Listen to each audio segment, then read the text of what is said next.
Hola. Amb motiu de l'estrena de Hamlet Canalla el proper dia 14 d'octubre d'enguany mateix, a la Sala Teatre Micalet, la direcció ha considerat que valia la pena fer un xicotet debat per tal de comentar una sèrie de temes i d'aspectes que se plantegen en l'obra. L'obra és una coproducció de Teatres de la Generalitat i el Teatre Micalet. Els actors són Ximo Solano i Josep Manuel Casany i el director Joan Peris. L'autor, en aquest cas, soc jo, Manuel Molins.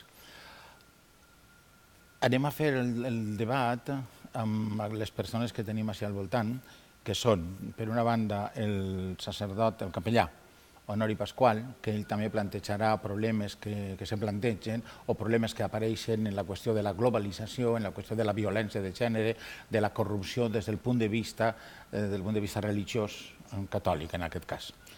Després d'Honori, tenim també l'honor de comptar amb Ximo Bosch, que és el portaveu de l'Associació Jutges per a la Democràcia, el qual també plantejarà una sèrie de problemes o comentarà una sèrie de problemes al voltant de la corrupció i la legalitat d'aquest nou món que se planteja neoliberal.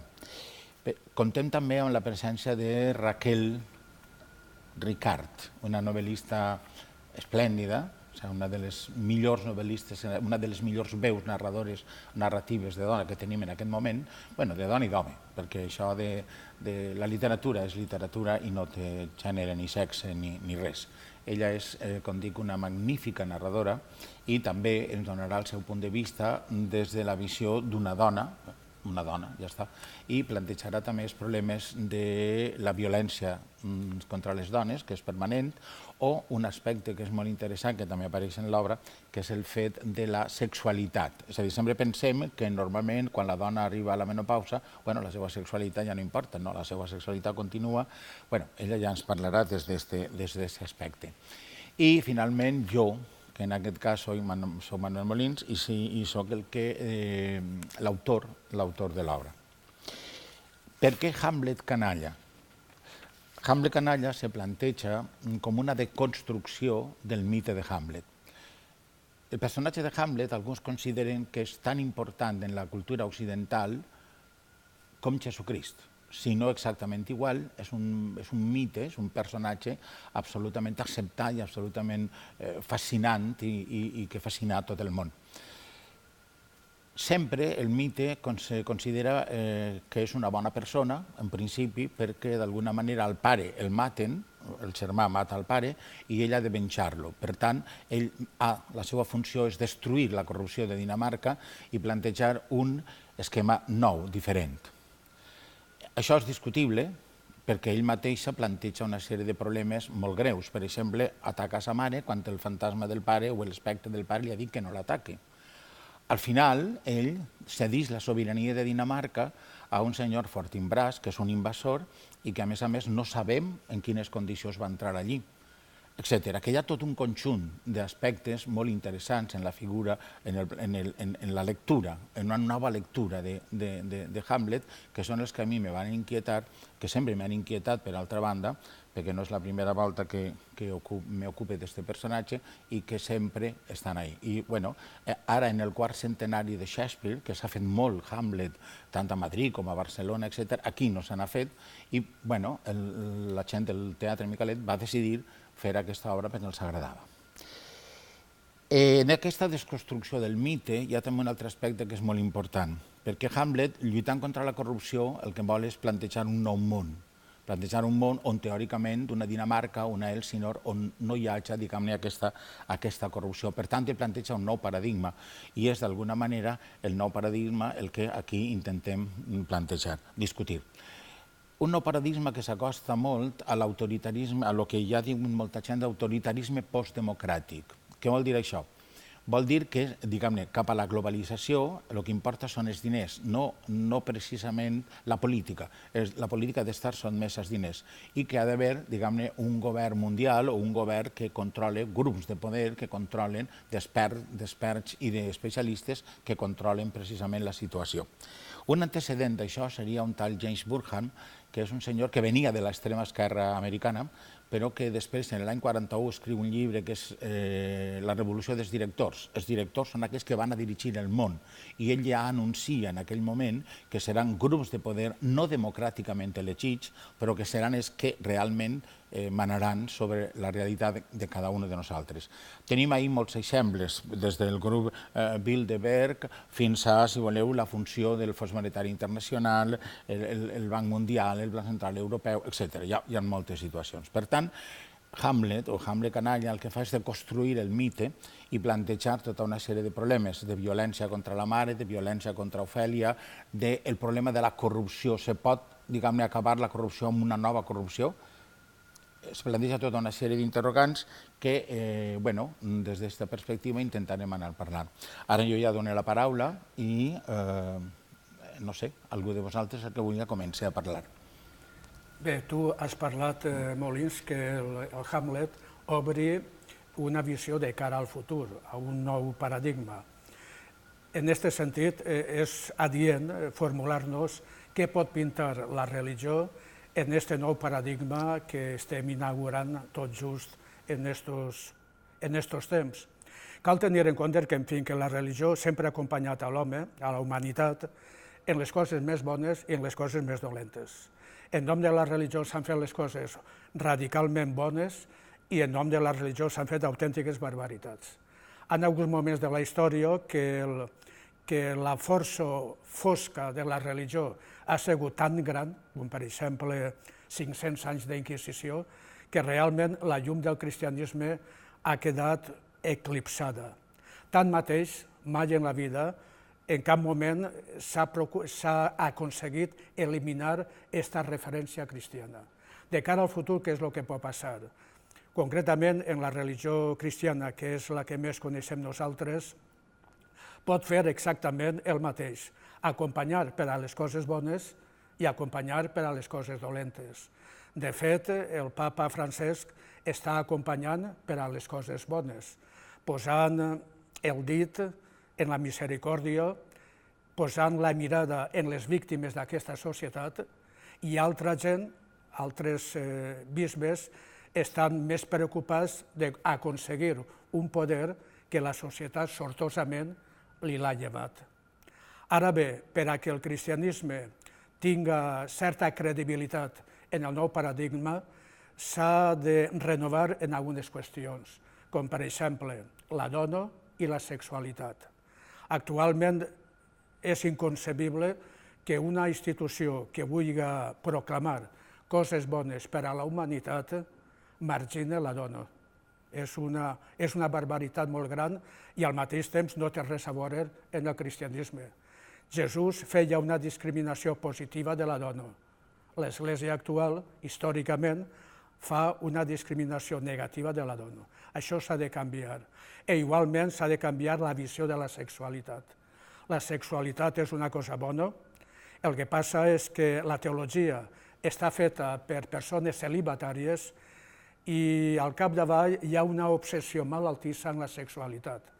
I realment, tenint en compte que la sexualitat forma part de la vida, de les relacions i de la felicitat, el concepte negatiu que té l'Església Catòlica l'ha de canviar. I al mateix temps, acaba ja, ha d'aprofundir o ha de posar en pràctica la democràcia. La democràcia, encara que estigui molt manipulada, per ara és el règim més decent que hi ha per a governar una col·lectivitat. I l'Església fins ara prescindeix d'este bé que ha aconseguit la societat. Sí, hi ha una cosa molt interessant. Ignacio Escolar, que és un periodista que suposo que tots coneixem, en un article d'avui mateixa té una frase que a mi em sembla molt interessant i molt citable i molt real en tot això que estem comentant. I és que han de gestionar la democràcia, no actuen democràticament, sinó actuen en funció del poder. I això estem veient-ho cada dia en tot això que ha passat en el PSOE i també dins de les institucions. La mateixa Església, per què no admet la democràcia interna? Per què no admet la democràcia? Perquè interessa més el poder, i el poder ve de Déu. I com el poder ve de Déu i és vertical, està molt clar, de Déu al papa, etc. I és del gènere masculí, doncs està el patriarcalisme. Exactament. Per tant, és molt interessant això que acabes de dir, i jo crec que la frase d'Escolar és molt adient, molt oportuna, perquè d'alguna manera, des d'un punt de vista laic, des d'un punt de vista periodístic, que analitza la realitat de cada dia, ens planteja un tema molt inquietant, perquè és el mateix que estan fets els partits polítics. Molts partits polítics en aquest moment no estan tant per la democràcia quan pel poder, i és molt distint. Perquè aleshores la pobra gent com nosaltres, què fem, senyor Bosch? Per a mi, la revisió del mite de Hamlet que has plantejat representa una invitació a pensar en el paper del dret en la societat contemporània, especialment en relació a com regular el poder, com regular les estructures del poder, el repartiment del poder, qui l'exerceix, les formes de control, i efectivament, després d'uns segles d'una certa tensió entre els partidaris d'un poder absolut i els partidaris dels ideals de la Il·lustració, de la Revolució Francesa, dels moviments democràtics en el segle XXI, ens trobem en algo que podia resultar impensable unes quantes dècades enrere, com ha estat un retrocés cada vegada més important dels ideals democràtics presents en la nostra societat, i com tots sabem, el poder absolut acaba corrompent absolutament. És a dir, quan no hi ha limitacions al poder i el poder no està repartit i acaba sent tan concentrat com estem veient que està passant en aquests últims anys, que és la tendència generalitzada, el que es porta és efectivament a que hi hagi més corrupció, a que hi hagi atacs a la divisió de poders, a que els jutges tinguin més limitades les possibilitats d'actuació contra els corruptes i al mateix temps a que no es puga discutir democràticament com s'exerceix el poder. Jo crec que per això, amb molta raó, un filòsof tan important ara mateix com Habermas deia que en Europa el que està en discussió és si la idea de democràcia és realment viable o no, o anem a ser dirigits per grups tecnocràtics de poder. Jo pense que són reflexions al que es porta la revisió del mite de Hamlet. Sí, això és el tema que abans jo comentava de l'autoritarisme postdemocràtic. És a dir, que això també està... Home, Habermas literalment, no recordo que ho diguera, però molta gent que està un poc en aquesta línia sí que ho han dit, o sí que ho han plantejat, si no estrictament en aquesta formulació, en una formulació pareguda. I Raquel, com ho veus tot això? Bueno, jo la primera cosa que quan venia cap ací venia pensant, i quan sabia que venia un capellà, la primera cosa que se m'havia acudit pensar era que si realment Déu avui en dia haguera de fer-se home, vull dir, haguera de fer-se persona humana, se faria dona. I negra. Es faria dona i negra, i africana. Dona i negra i africana i tot. Vull dir que això seria així.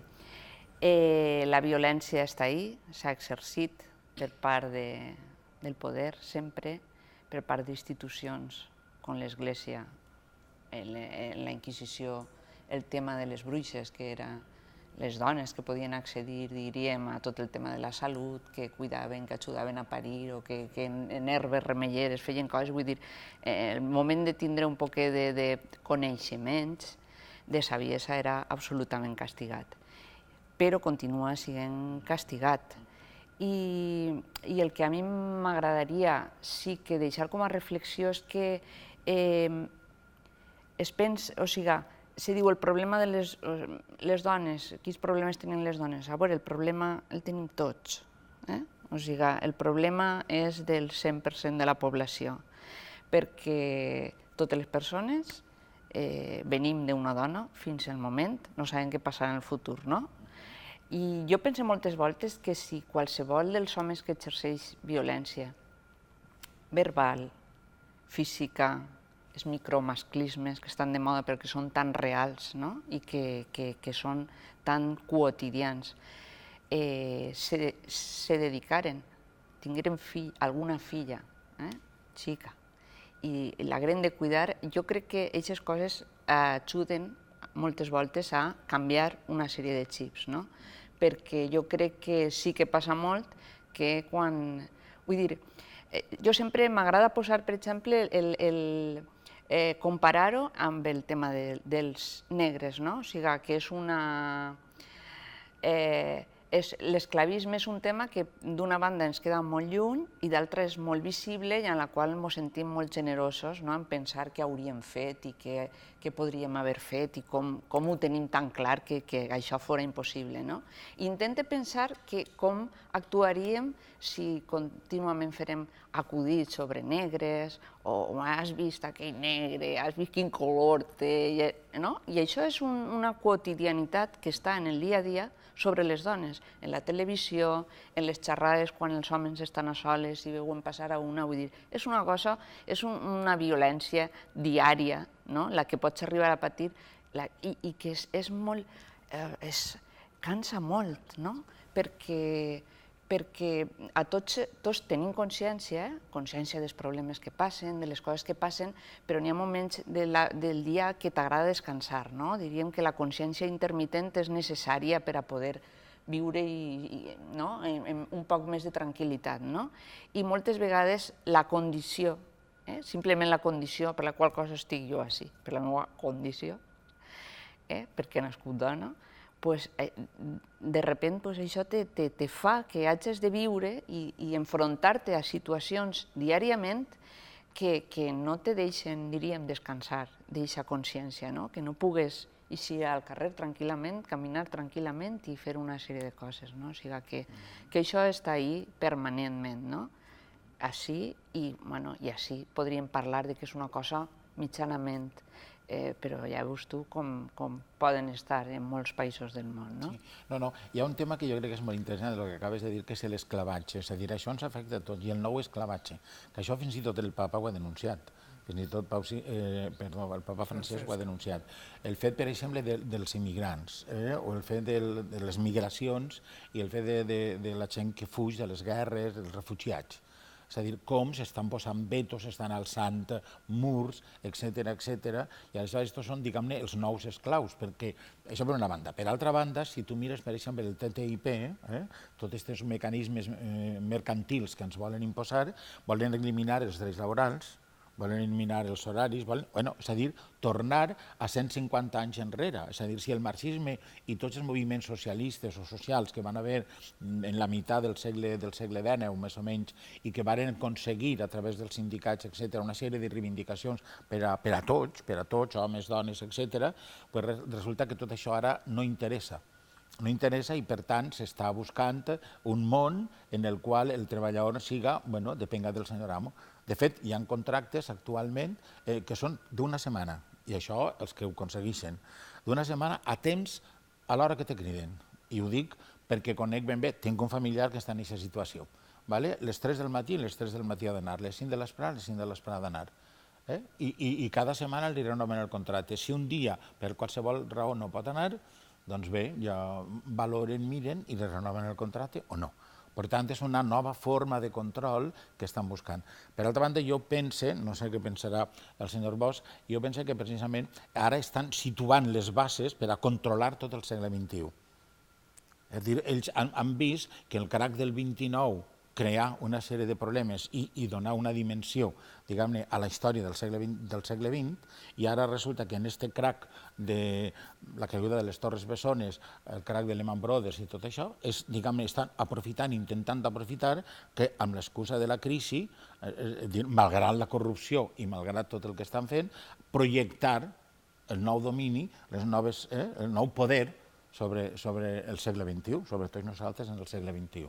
Sí, permès un parèntesi. Quan has parlat de l'esclavatge de les dones, un tema que normalment no sol eixir en els mitjans de comunicació és la violència exercida contra les dones, sobretot en les fronteres.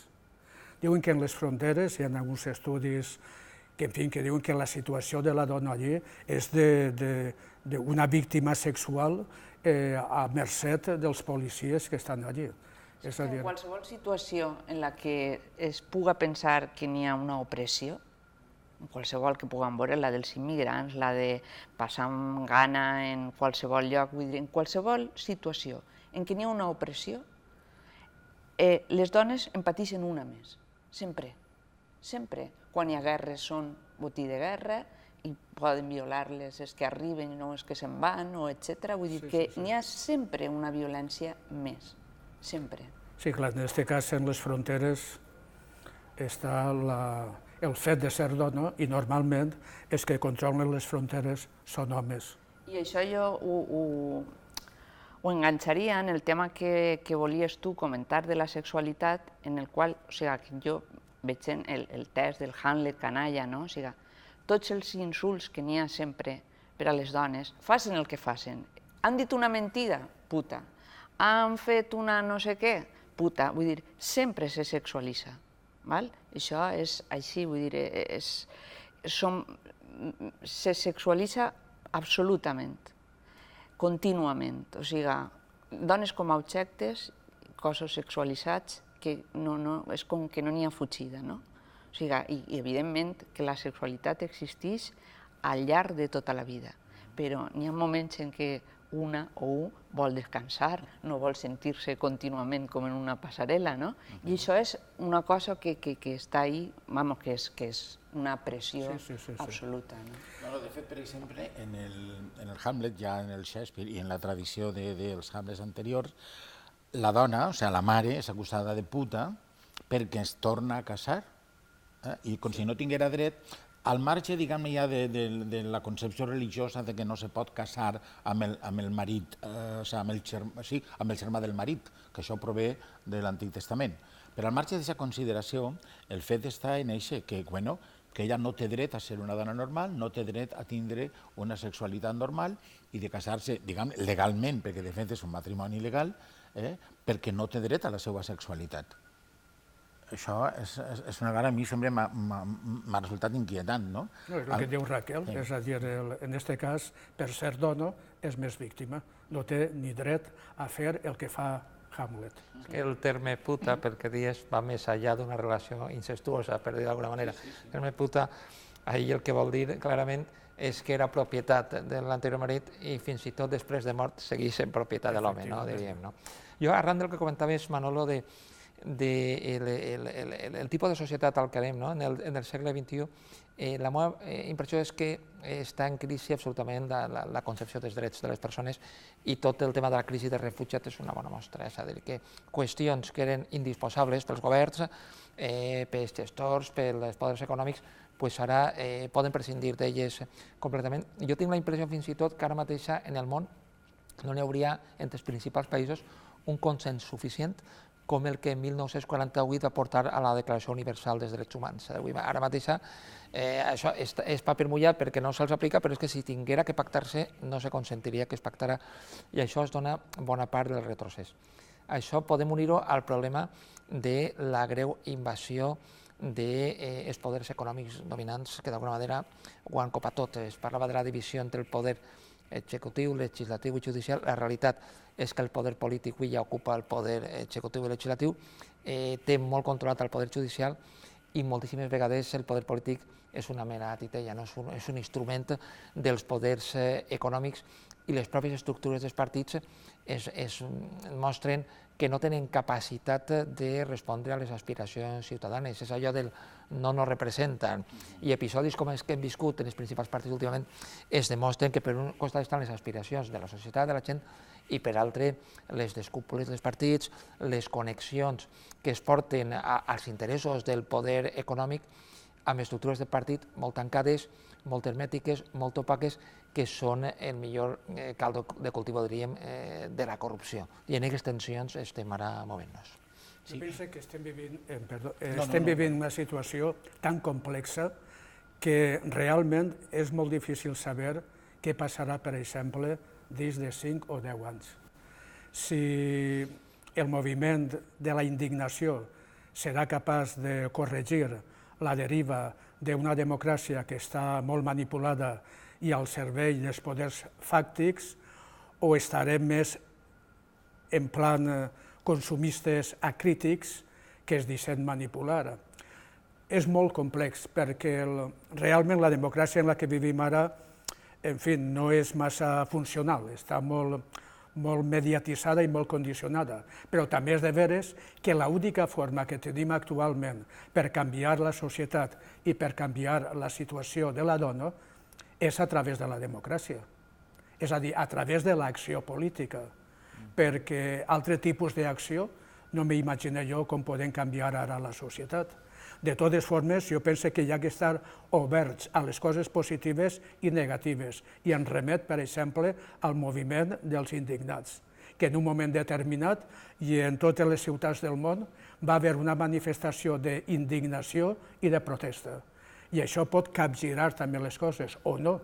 Bueno, jo penso que eres un capellà, per tant eres molt bona persona, perquè jo no crec en aquest moviment de 15M dels indignats, bueno, sí, però va ser una flamarada. Mira, en la qüestió lingüística, que és important també i probablement a nosaltres ens interessa.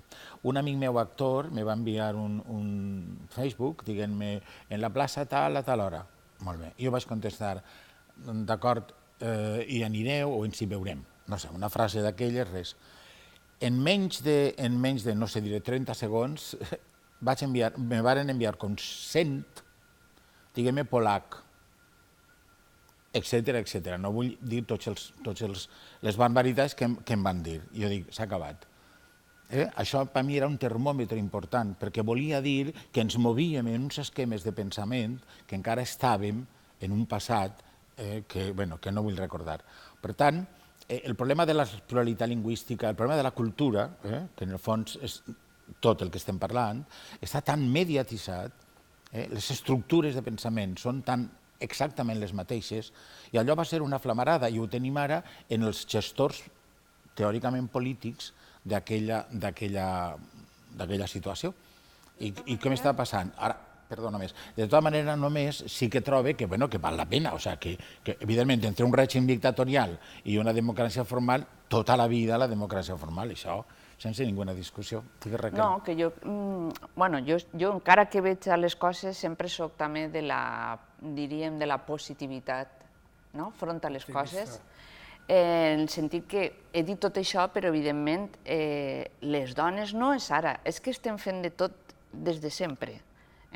I jo crec que tot això està, però crec que no podem oblidar també que el Wikileaks, que es fan pel·lícules que denuncien les coses, que s'escriuen novel·les, que te conten històries que arriben i de colp poden canviar consciències, perquè jo crec que, a banda del que és... O sigui, crec que les coses, els moviments socials se mouen quan hi ha un canvi de consciència individual.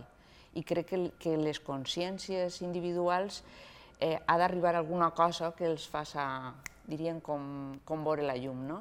Per tant, jo confio sempre en la capacitat de canvi de les persones i que encara que tinc la impressió que no sé si Europa tornarà a ser el que era, almenys en vida meua, espero i confie, no? Veig, no sé, tinc una filla, veig com es mou, no sé, que tots aquests moviments nous que n'hi ha a través de xarxes, a través de tal, vull dir que veus que a vegades també vas fent anys i et sembla que ja tot el que ve darrere és pitjor, no? Com passava quan senties.